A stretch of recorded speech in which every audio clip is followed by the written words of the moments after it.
Então, o que eu vou explicar para vocês nesse segundo vídeo que eu tô fazendo? O primeiro eu falei quais eram as informações que tinham dentro de uma planilha, né? Ou quais eram as informações importantes, o que vocês precisavam verificar. Nesse segundo vídeo eu quero falar um pouquinho de como ler essas informações.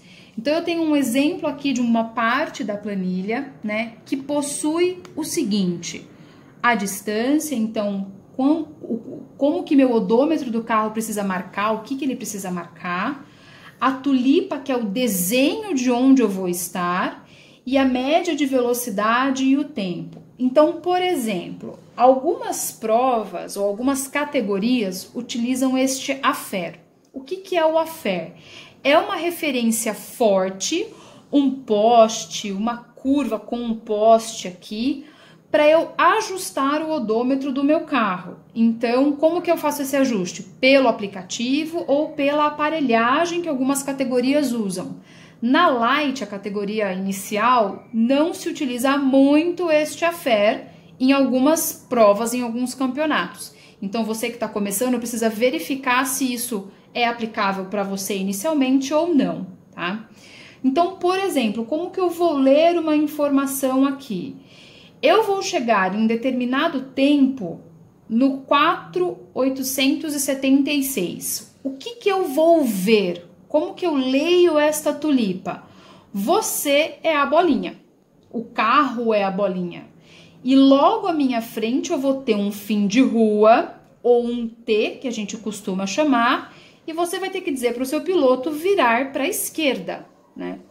Qual é o tempo que eu tenho que estar neste lugar aqui? Eu tenho que estar no tempo de 1h29:14.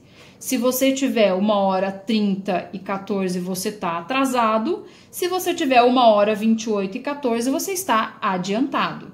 Então, quando eu chegar, o meu odômetro chegar nesta metragem, eu tenho que estar nesta posição. Eu tenho que ver à minha frente um fim de rua e virar para a esquerda.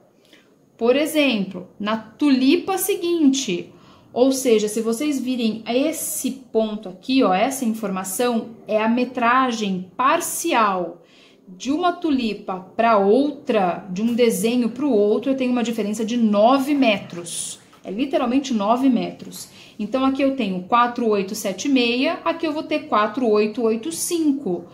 Ou seja, passada essa curva para a esquerda, depois de 9 metros eu tenho outra curva para a esquerda. Então, você como navegador precisa prestar muita atenção nessa diferença. Ou seja, eu tô passando naquele primeiro ponto, 1:29:14, 2 segundos depois eu tenho que entrar para a esquerda de novo. Então, você como navegador precisa prestar atenção em desenhos como esse para falar para o teu piloto o seguinte: piloto, fim de rua à esquerda e logo em seguida à esquerda de novo. E assim sucessivamente. Então, por exemplo, nesse trecho aqui, ó, vocês desculpam o latido que o cachorro tá brincando. Nesse trecho eu tô numa velocidade de 21 e eu mantenho os 21 por hora, né? Essa primeira velocidade é tempo seco, geralmente, e a de baixo é tempo molhado, né? Ou essa velocidade aqui é para turismo e essa velocidade aqui é para light. Então, depende muito do que o diretor de prova colocar, tá? E aqui, por exemplo, nessa outra tulipa, é um Y à direita, que vocês têm que entrar 3 por hora, dependendo da categoria, ou 21. E o tempo que você precisa chegar nesse desenho de terra aqui, 1:29:18 ou 1:35:31.